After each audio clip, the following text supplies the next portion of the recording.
Welcome back to NikkoVenture. In today's video, we're gonna talk about the TITP and SSW programs. We will briefly define them, we will discuss their pros and cons, and at the end of this video, we will decide which one is the best choice for a person who wants to live and work here in Japan as a caregiver. So, without further ado, let's begin.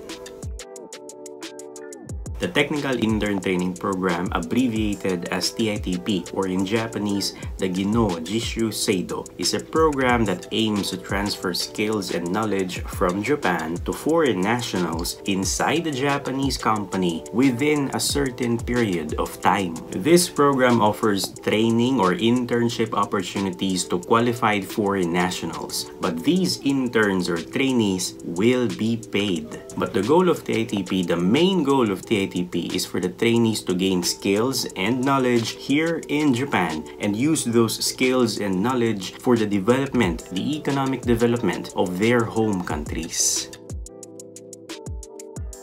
Aspiring caregivers can live and work here in Japan under the TITP program. Yes, you are a caregiver, but you are a TITP caregiver trainee. That means just like any other trainees under the TITP program, you, the caregiver trainee, will have a maximum of 5 years to work and live here in Japan. That also means that within those 5 long years, you must take and pass a series of practical and written examinations to continue living and working here in Japan as a TITP caregiver trainee. And as a caregiver or a TITP caregiver trainee, those written and practical examinations will be all about Kaigo. If you want to become a TITP caregiver trainee here in Japan, you must take note of these 2 things. 1. As a TITP caregiver trainee, you cannot do night shifts or yakin alone. You must be accompanied by a regular employee of your caregiving facility. 2. As a TITP caregiver trainee, you cannot do home visit caregiving services. In Japanese, it's called Homon Kaigo. It's a type of caregiving service where the caregiver visits the elderly's home and will do caregiving jobs there, such as cooking the food, doing the laundry, cleaning the house, etc. The Specified Skilled Worker Program, abbreviated as SSW, or in Japanese, the Tokutei Gino Seido, is a program that offers job opportunities to qualified foreign nationals here in Japan for a maximum of 5 years. The SSW program is divided into 2 types, the SSW Type 1 and the SSW Type 2. The main purpose of the SSW program is to provide employment opportunities to qualified foreign nationals. So, if you are under the Specified Skilled Worker program, you are a paid employee, a paid worker. You are not a trainee. There are a total of 14 industries that you can choose from if you want to become an SS worker here in Japan. One of those 14 industries is the field of nursing care or caregiving. Once you become a caregiver under the SSW program, you will be an SSW Type 1 caregiver. You will have a maximum of 5 years to work and live here in Japan as a specified skilled caregiver. And of course, just like any other SS workers here in Japan, a Specified Skilled Worker Type 1 caregiver here in Japan must also take and pass a series of practical and written examinations within those 5 long years. And the contents of those examinations, both written and practical, will be all about Kaigo. An SSW Type 1 caregiver cannot transition into SSW Type 2. This is a very important thing to take note of because once an SSW Type 1 worker becomes an SSW Type 2 worker, that worker can now bring his family here in Japan to live with him for as long as he likes. All SSW Type 1 workers can transition into SSW Type 2 except SSW Type 1 caregivers. Again, an SSW Type 1 caregiver cannot transition into SSW Type 2. The only way for an SSW Type 1 caregivers to live and work here in Japan with their families forever is to pass the Kaigo Fukushishi Kokkashiken.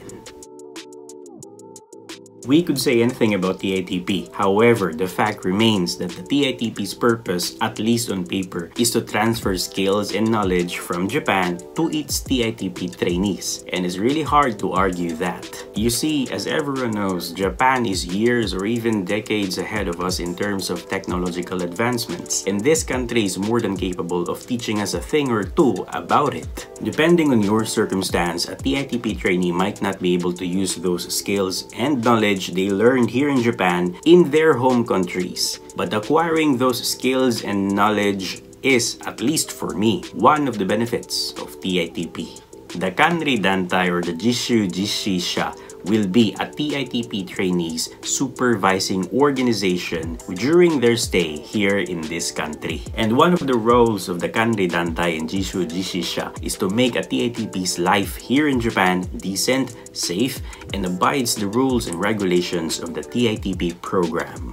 Needless to say, TITP trainees will be under the direct supervision of these Kanri Dantai and Jishu Jishisha. The trainees will be their responsibilities. As a TITP trainee, everything you do, good or bad, will reflect on your Kanri Dantai or your Jishu Jishisha. So it comes as no surprise at all that these supervising organizations of TITP will be frustratingly strict. Your Kanri Dantai or Jishu Jishisha will make sure that you do what you came here in Japan to do, and you will follow the rules and regulations of Japan while doing so.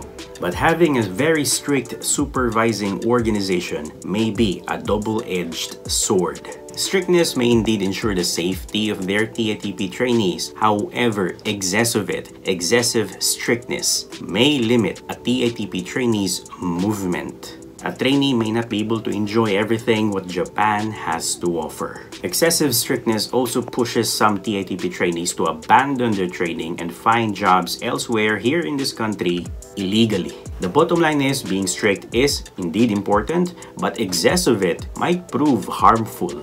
Once you finish your third year as a TITP trainee here in Japan, you will now have the privilege to go back to your home country. You can return home temporarily for at least a month. One important thing, very important thing that you need to take note of about this thing is that all the expenses that you will have to pay for your trip, for your temporary trip back to your home country, will all be taken care of by your supervising organization. That is, it will all be taken care of by your Kanri Dantai or Jishu Jishisha. Another thing that you can do once you finish your third year as a TITP trainee here in Japan is that now you can transition into the SSW program. Doing so, you will not only be able to work and live here in Japan for a maximum of 5 years, but since you are now a specified skilled worker, your salary might increase depending on your skills. A bit of downside about this, as mentioned earlier, is that if you are a TITP caregiver trainee, even if you transition to SSW Type 1, you cannot transition to SSW Type 2 and be able to live and work here in Japan with your families for as long as you like. However, there is still hope for all TITP caregiver trainees who wants to live and work here in Japan with their families forever. And that is to pass the Kaigo Fukushishi Kokkashiken. However, you can only take the Kaigo Fukushishi Kokkashiken once you satisfactorily finished your third year as a TITP caregiver trainee here in this country. And needless to say, passing the Kaigo Fukushishi Kokkashiken is easier said than done. Always remember that as a TITP caregiver trainee here in Japan, you are and will always be a trainee. Yes, you can work here in Japan as a caregiver and you will be paid for your hours of work, but you will still be a trainee. You are not an employee. The goal of TITP is not to increase the labor force of Japan by hiring you. No, the goal of TITP is to transfer the skills and knowledge by training you. There is a huge difference between a trainee and an employee. There might be some benefits or privileges in the company that will not be provided to you, simply because of the fact that those benefits and privileges are for the employees of the company, and you are not an employee, you are a trainee. This is based on the articles and the videos I watched on YouTube, where I realized that some TITP trainees, groups of 4 or more, have poor, very poor living conditions. Most of these TITP trainees are clumped together like cans of sardines in a very small space, with beds that are often placed near each other, and the only thing that ensures or maintains an illusion of privacy is a single sheet of curtain. So, if you are a person who values your privacy and you like to live in a spacious environment, becoming a caregiver TITP trainee might not be for you. I am not saying that an employer should provide huge apartment rooms to each of their trainees. No. But the fact still remains that these Japanese companies are the ones who acquired these trainees. And these trainees are human beings, in case they've forgotten about it. And the least these Japanese employers can do is to respect their trainees' humanity and provide a decent and comfortable space for their trainees to rest after work.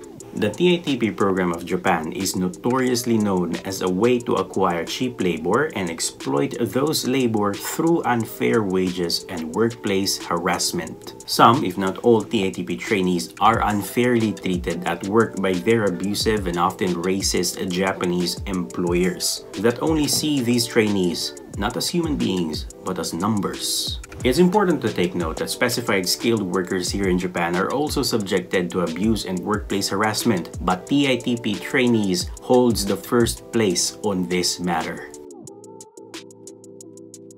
Even though there's a huge chance that an SS worker can earn a lot more than a TITP trainee, it is important to take note that your salary as an SS worker will still be dependent on your employer, your performance, your qualifications, your skills, and many more.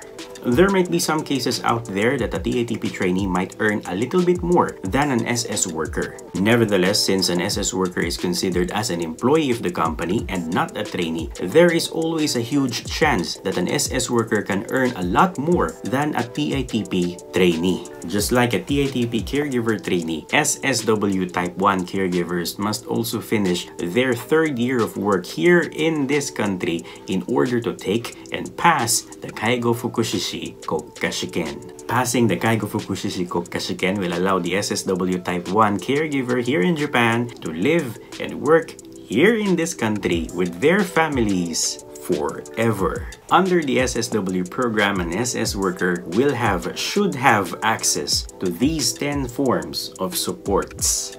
But out of these 10, the only thing that matters, at least for me, is the Japanese language support. Through the Japanese language support, you will have access to learning materials about Nihongo and perhaps even Kaigo. You can take advantage of this Japanese language support to prepare in taking on the Kaigo Fukushishi Kokkashiken. On top of that, you, the SS worker, won't have to pay anything. These 10 supports must be provided by your company. If you found out or you decided that caregiving is not for you, you can transition or transfer to another industry. From a caregiver, you can become a farmer or a food manufacturer. You have 13 options to choose from and find the best industry that suits your skills. However, transitioning to a different industry will not renew your 5-year contract as an SS worker. Transitioning to another industry doesn't mean that you will have another 5 years as an SS worker. No. Within those 5 years, you can work in any industry you choose, but only for 5 years. You can work as a caregiver in a year, a farmer for 2 years, or a fisherman in the remaining 3 years. Whatever industry you choose, you will only have 5 years to work and live here in Japan under the SSW program. Unlike TITP trainees, SS workers cannot return to their home countries and have their employers pay for all the expenses. No. Remember that you are now an SS worker. You are now an employee. You are now responsible for your own bills, rent, etc. And that includes your plane ticket for your trip back home. The privilege to return home and have all expenses paid for you is reserved for TITP trainees only. I think the answer is pretty obvious. The best route for you if you want to work and live here in Japan as a caregiver, at least in the context of this video, is the Specified Skilled Worker Program. Although both TITP and SSW programs will allow you to work and live here in Japan for a maximum of 5 years, you can earn more as an SS worker than a TITP trainee within those 5 long years. Additionally, becoming a TITP trainee will have a higher risk for workplace abuse and harassment than becoming an SS worker. That is why the Japanese government, the very government who created this program, is considering the abolishment of TITP. TITP will not last long. So why would you enlist yourself in a program that is not only infamous for workplace abuse and harassment, but will also be abolished anytime soon?